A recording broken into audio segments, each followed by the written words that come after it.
আসসালামু আলাইকুম। ষষ্ঠ অধ্যায়ের বহু নির্বাচনী প্রশ্নে তোমাদেরকে স্বাগতম জানাচ্ছি। এই পর্বে আমরা এই অধ্যায়ের ক্লাস পানি এবং তার বর্ণ সম্পর্কিত যেই এমসিকিউ প্রশ্নগুলো বিভিন্ন বোর্ডে এসেছে, আমরা সেই প্রশ্নগুলো এখন সমাধান করব। তাহলে দেখো আমাদের কোশ্চেনগুলো কি আছে এখানে। আচ্ছা, ফার্স্ট কোশ্চেন দেখো, বলতেছে কি যে আর্দ্র কপার সালফেটের বর্ণ কোনটি? আর্দ্র কপার সালফেটের বর্ণ সবসময় কীরকম হয়? নীল হয়। আর্দ্র কপার সালফেটের বর্ণ নীল। নেক্সট, অনার্দ্র বা পানিবিহীন কপার সালফেটের বর্ণ কেমন?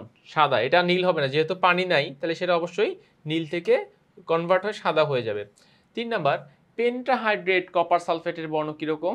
পেন্টাহাইড্রেট কপার সালফেটের বর্ণ কিন্তু আবার নীল, যেহেতু পেন্টাহাইড্রেট বলছে, হাইড্রেট মানে পানি আছে এটার সাথে, ঠিক আছে? তাহলে অবশ্যই সেটা কি হবে?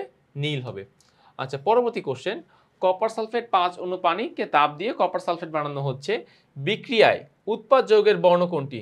এই যে কপার সালফেটের সাথে কি পানি আছে দেখো তো, এই কপার সালফেটের সাথে তো পানি নেই, তাহলে এটাও কিরকম হবে? এটাও হবে কি? সাদা। তাহলে দেখো চারটা, এই টপিকে চারটা প্রশ্ন, চারটাই কিন্তু জাস্ট ঘুরাই ফিরে একই কথা, যে পানি থাকলে কি হবে, পানি না থাকলে কি হবে। আচ্ছা, নেক্সট প্রশ্ন, উষ্ণ তাপে ব্লু ভিট্রিয়ালকে উত্তপ্ত করলে কোন বর্ণের অবশেষ পাওয়া যায়? এটাও কি হবে বলতো? এটাও হবে সাদা, কেননা পানিটা বের হয়ে যাচ্ছে। উষ্ণ তাপে বলতে কি, তাপ দিচ্ছি, তাপ দেওয়ার ফলে পানিটা সেখান থেকে চলে যাচ্ছে। তাহলে পানি যদি চলে যায় সেখানে তো আর পানি নেই, সেখানে শুধুমাত্র কপার সালফেট আছে, তার মানে কপার সালফেটে তখনকার বর্ণ কিরকম হবে? সাদা দেখতে হবে। নেক্সট কোশ্চেন, তুতের সংকেত কোনটি? তুতের সংকেত হলো কপার সালফেট 5 অণু পানি। তুতের সংকেত কোনটি?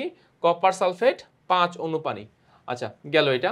দেন ক্যালসিয়াম ক্লোরাইড ক্লাস গঠনের সময় কত অণু পানির সাথে যুক্ত হয়? ক্যালসিয়াম ক্লোরাইড ক্লাস গঠনের সময় সবসময় 6 অণু পানির সাথে যুক্ত হয়। ক্যালসিয়াম ক্লোরাইড ক্লাস গঠনের সময় সবসময় 6 অণু পানির সাথে যুক্ত হয়।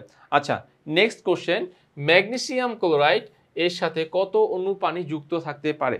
ম্যাগনেসিয়াম ক্লোরাইডের সাথে যুক্ত থাকতে পারে 7 অণু পানি। আচ্ছা, তো আমাদের এই ছোট টপিকে এই কয়টা এমসিকিউই ছিল। তো আশা করছি তোমরা এইটুকু বুঝতে পেরেছো। প্রত্যেকটা চ্যাপ্টার শেষে তোমরা নিজেরাই যাচাই বাছাই করে তোমরা প্রস্তুতি নিতে পারবা। কিউআর কোডের মাধ্যমে তোমরা চাইলে মডেল টেস্ট দিতে পারবা। তো আজকে এই পর্যন্তই। নতুন কোনো পর্বে আবার তোমাদের সাথে দেখা হবে।